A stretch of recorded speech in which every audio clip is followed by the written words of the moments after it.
So today we are going to look at organizational theory, introduction to organizational theory.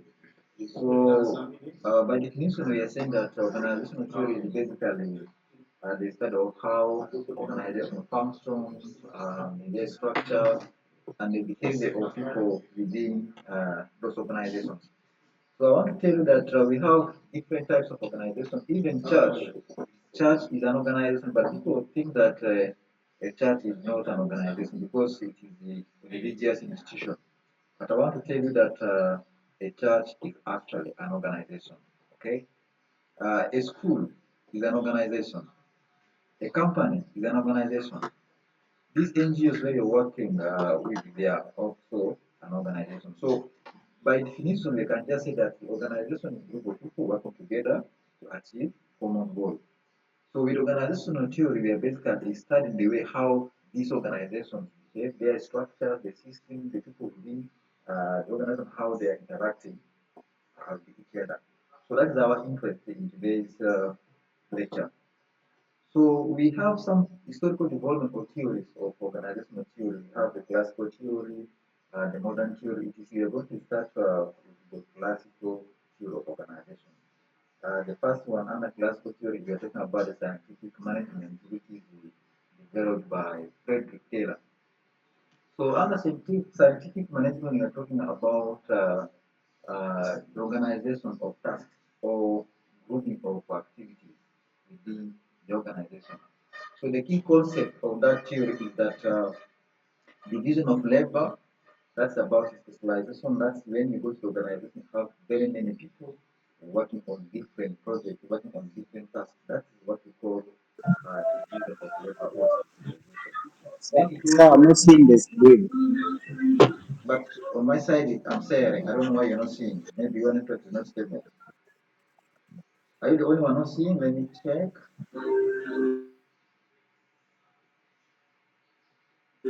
Our tour is still not available. Network. Are you not seeing the screen yet? Okay, let me stop and then you will share it.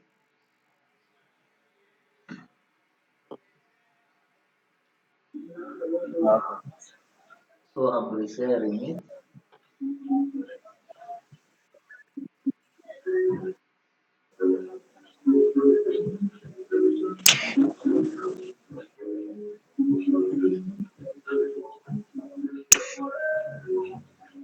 I guess you can see now. Are married to them. And Yes? each one of your brothers. No, Can you see the screen? not yet. Maybe your network, No, but I'm not yet. sharing. I'm sharing the screen. Maybe your network is not stable. Okay. Yeah, it will come. Just be patient.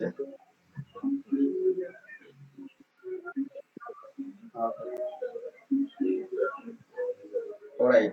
In case it delays to come, you let me know as I continue with the session. Okay. So I was telling you that organization theory is basically the study of the behaviors of those organizations, the structures, and how the people who are working in those organizations are interacting with each other. That's what we call the organizational theory.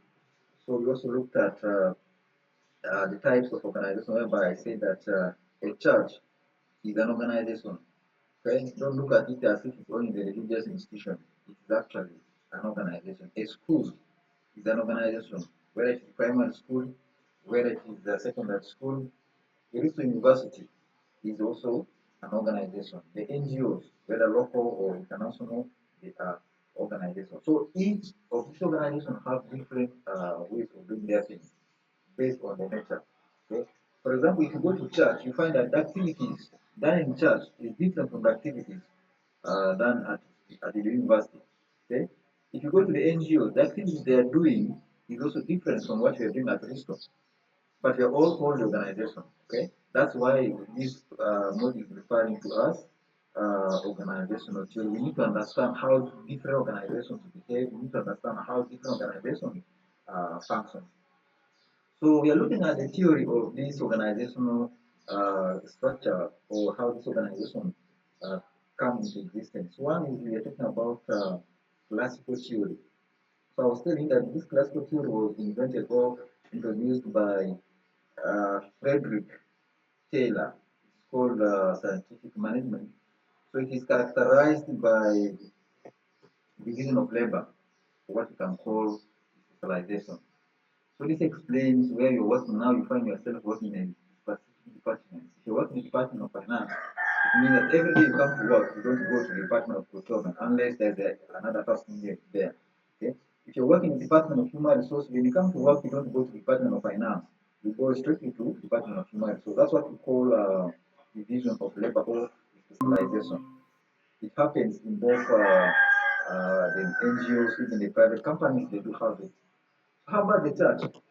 When the people who go to church, the church administrators, they also have their own task. The people who are busy with the evangelization, when they come to church, they plan for the church activities. Okay, how the service is going to be done for the whole month. Even others for them, they plan for the whole year. For example, the Catholic Church.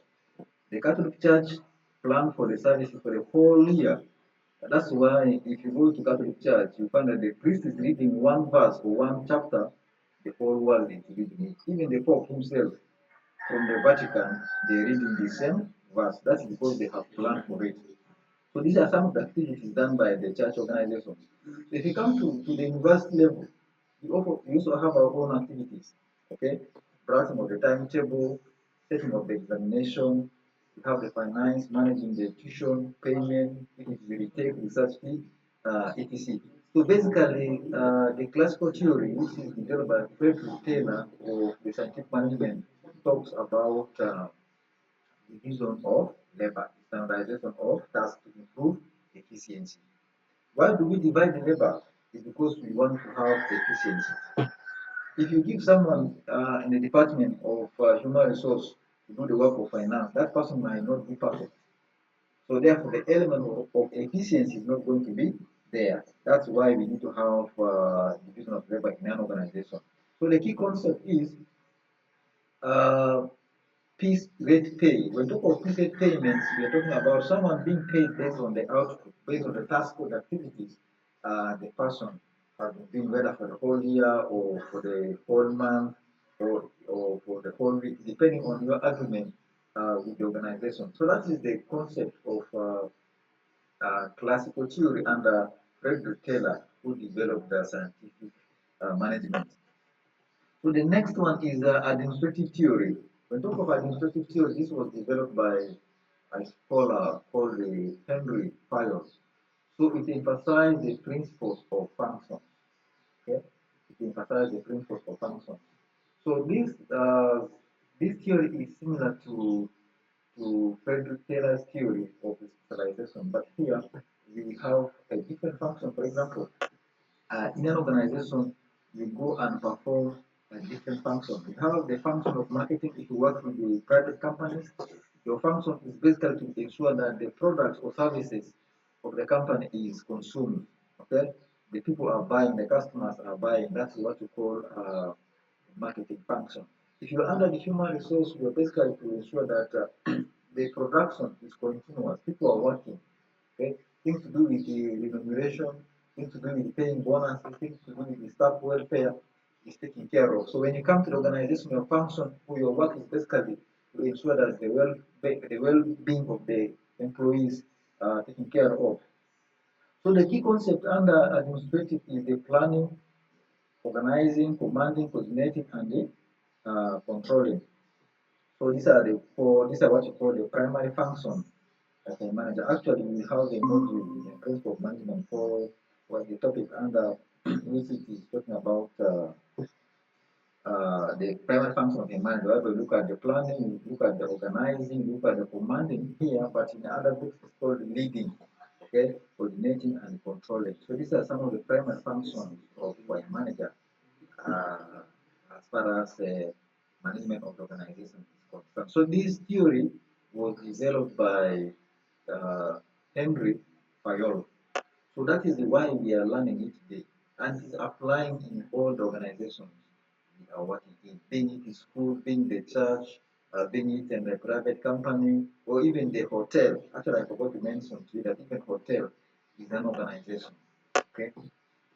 Then the next theory is bureaucratic theory. We are still under classical theory. So the bureaucratic theory was introduced by Max Weber. So it advocates for rules and regulations. Okay? Here you are supposed to abide by the rules of the organization. Whoever goes against the rule is punished. Okay? The punishment could be suspension, the punishment could be deduction of your salary, the punishment could be even dismissing you depending on the company's policy. So they much focus on the rules, the do's and don'ts. So if you're working in such organization, you need to be aware of their culture. If it is bureaucratic, please make sure that you don't go against the organizational rules because it will affect you negatively. And then the key concept is division of labor still exists there, and then we also have hierarchy of authority. So we are talking about now the powers. We talk of hierarchy of authority. This is whereby you have the top manager having a lot of power to decide on what to do. Okay, the manager, the owner can say today you are leaving the organization. That is it. You cannot challenge him. You cannot take him to another person because he's the final person. So that's what we call the hierarchy of authority, and then also the rules and regulations, which is basically the procedures we are supposed to follow before we do anything in that particular organization. So that theory is called Socratic and it is developed by Max Weber. The next theory is still now under human relations movement. The first one was classical theory, but this one is now human relations movement.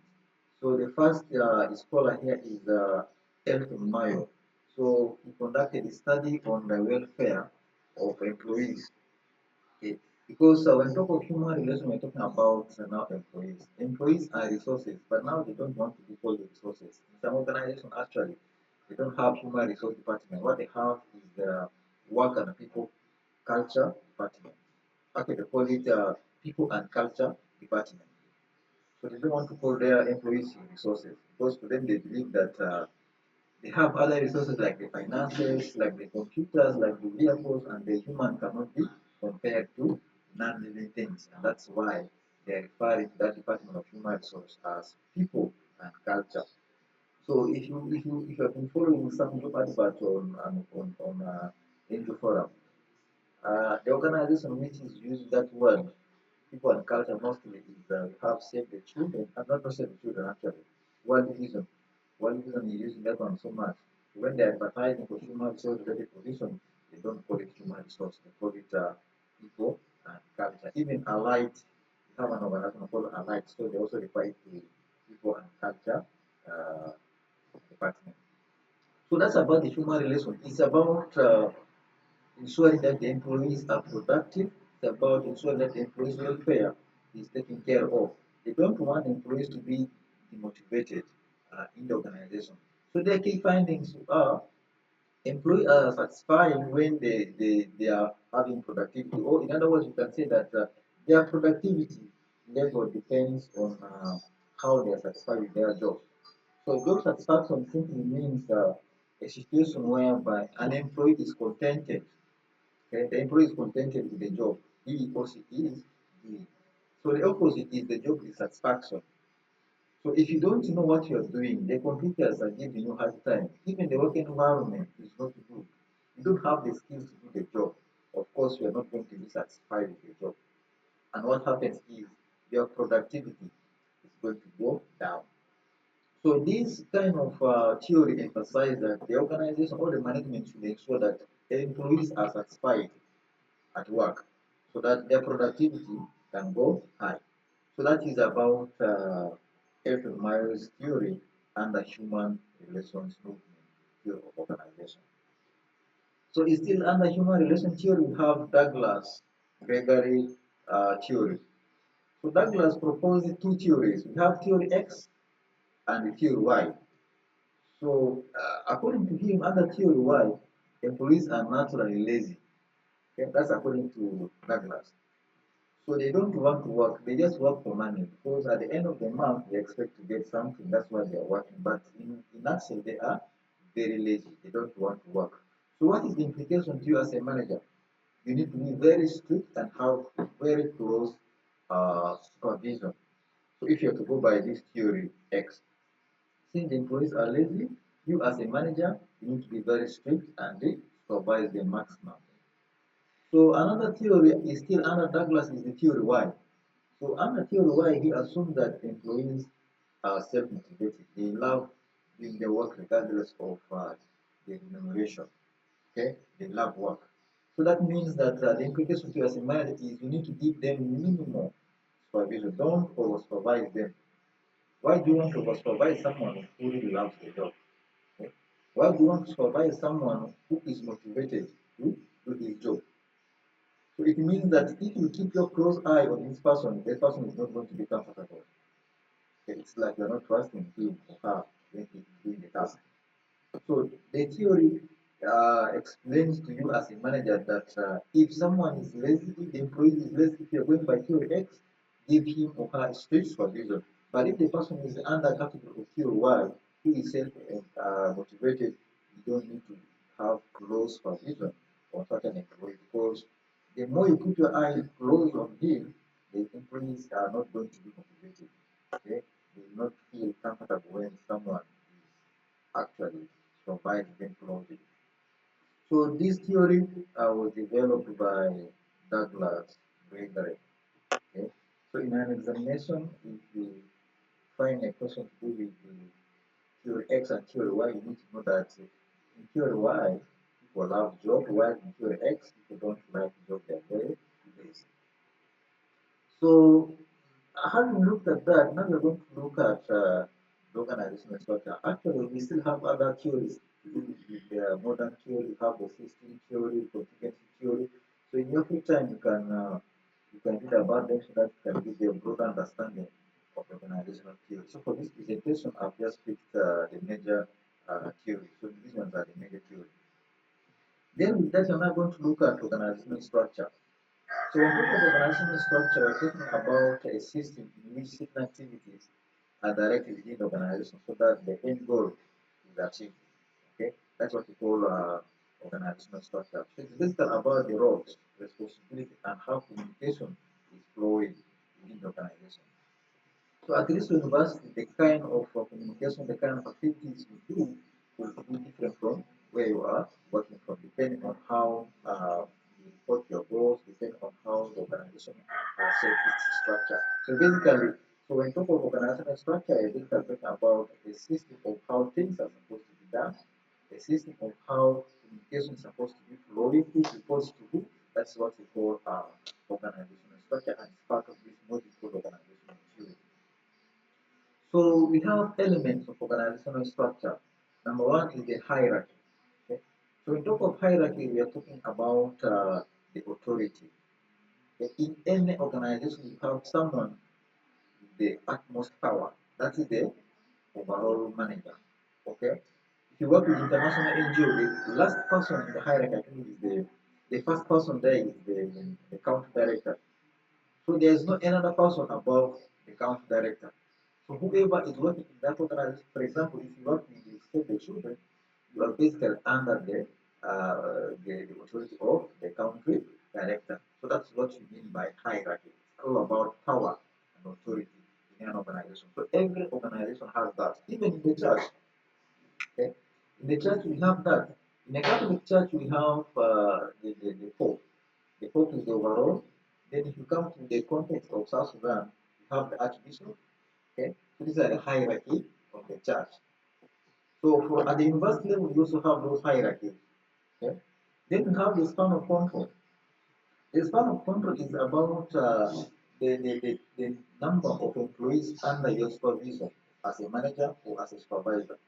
The kind of people you supervise, their number is what we call the span of control, and that is the element of organizational structure.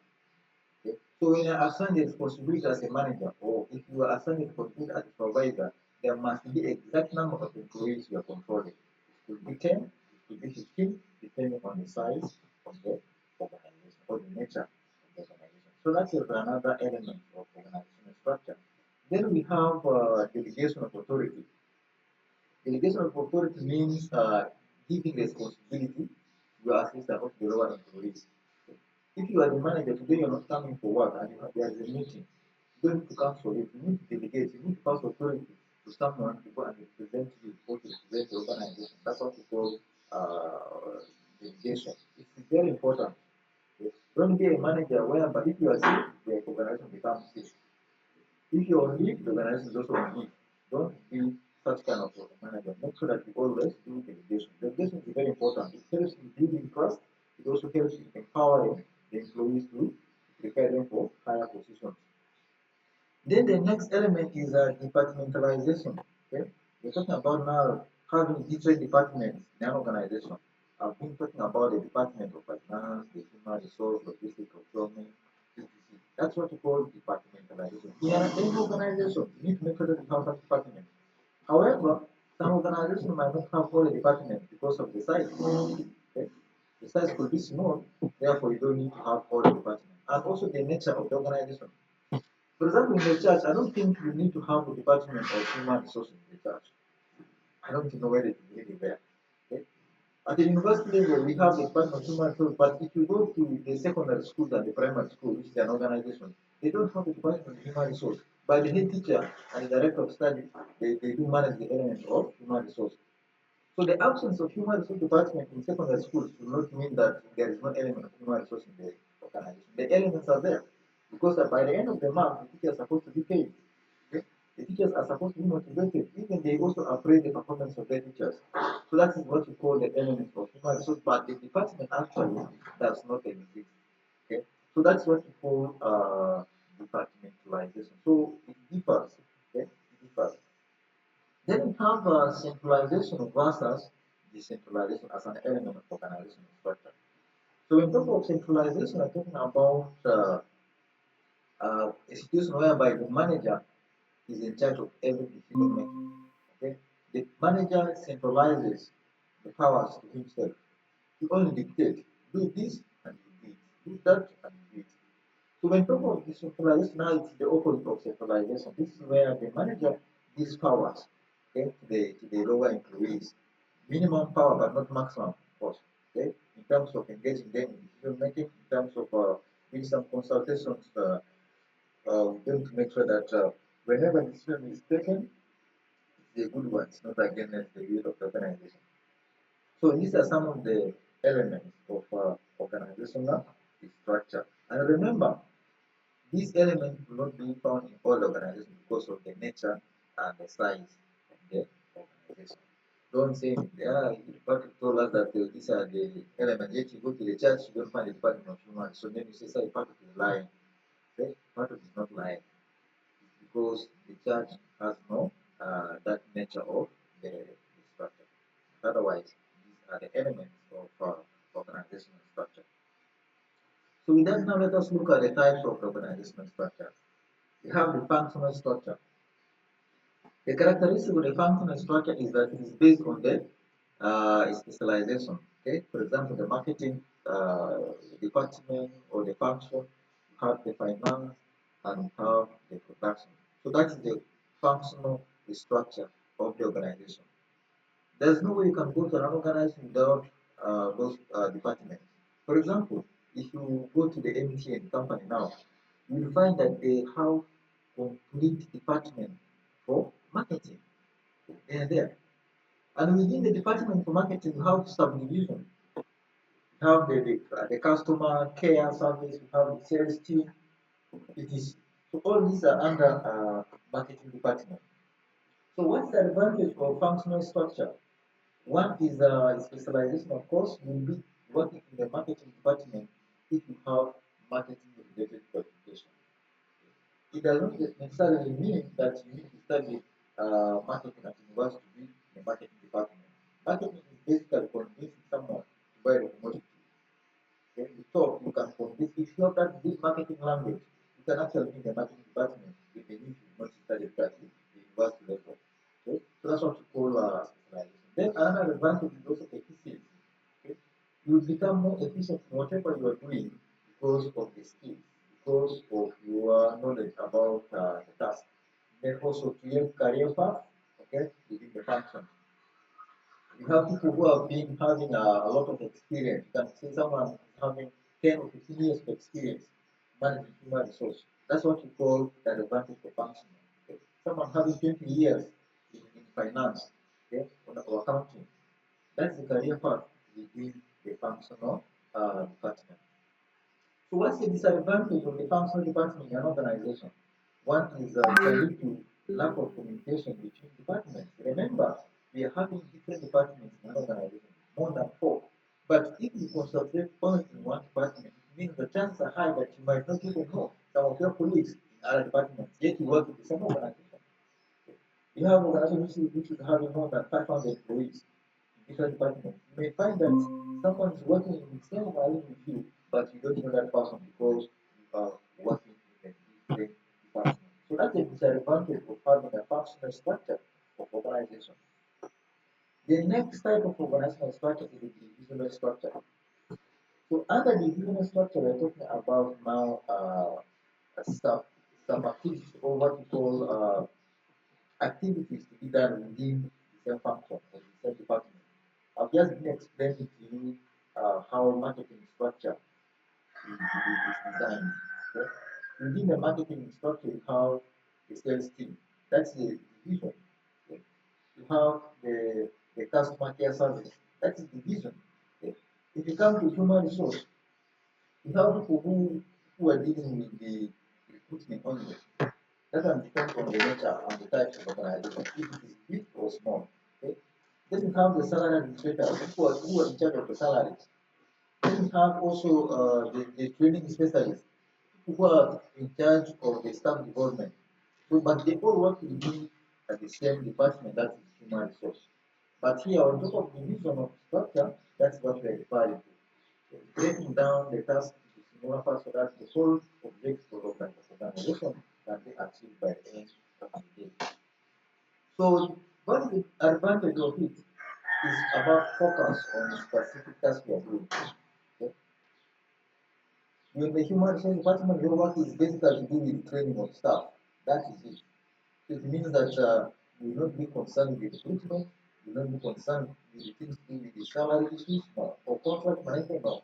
Just basically training staff. So the more experience or the more years you spend in recruitment or in training, the more experience or the more expert you become. So that's the advantage of it. Then the disadvantage is also the duplication of resources and potential internal competition. Competition can arise within the department. The finance can have competition. You have the accountants there, you have the budget controllers, they are also there, they are all within the finance department.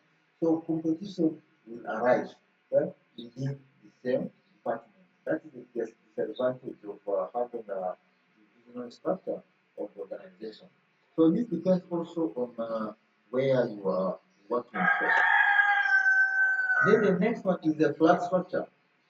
So on top of flat structure, we're talking about organizational structure with the minimum level of management or wide span of control. So it means that anyone can access the highest office. It's not like the total structure. The opposite of the flat structure is the total structure. In the total structures, we have a lot of bureaucracy, a lot of procedures to follow if you want to do certain things. So with the flat structure, it is not there. Those disturbances are not there. And in modern management, people prefer flat structure organization. So for you as a manager, you need to make sure that you have that kind of structure. So the askaris, the gateman, the drivers, the cleaners should find it easily talking to you, okay, instead of fear. But if you don't structure, the cleaner will even spend the entire life in organization without seeing the office of the CEO if she's not assigned to him there. Okay, that is not structure, it's not good. So what's the advantage of flat structure? Is that decision making increase employee involvement. Okay? You're going to involve employee decision making. For example, if you want to decide on investment, if you want to take your branch to Yankee, you have to involve the employees to seek their suggestion whether it's a good idea to take the branch to Yankee, and also maybe the market environment in Yankee, whether it is conducive for you to invest business in Yankee. So they will give you whatever decision they want, what their feelings, then from there you decide as a manager based on what they have given you. So that advantage is that there is a minimum risk involved because almost everyone in the organization is involved in the decision making process. Then disadvantage is they can be chaotic. Okay? Chaotic because everyone feels that they have the powers. Okay? That's where the element of chaos comes in. Okay? So it can be difficult to manage also. The lower managers will feel that they have the powers, the survivors will feel that they have the powers, and that's why people feel that now dictatorship is very important. Okay? You dictate so that people can act. If you don't dictate, people will not act. That's what people say normally. That's the disadvantage of flat structure. Okay? The functional managers want to compete with the top management, the CEO, in terms of decision making. So if you give them that room, of course, management becomes very difficult. But I'm not saying that you need to be tough on the functional managers. They are part of the organization. Their involvement in decision making is very important if you are involved as an organization. So with that, we have come to the end of this presentation. I'm going to open the floor for questions and maybe also the experience you can share with us since you are working class, and also if you have any other addition to make to the high time.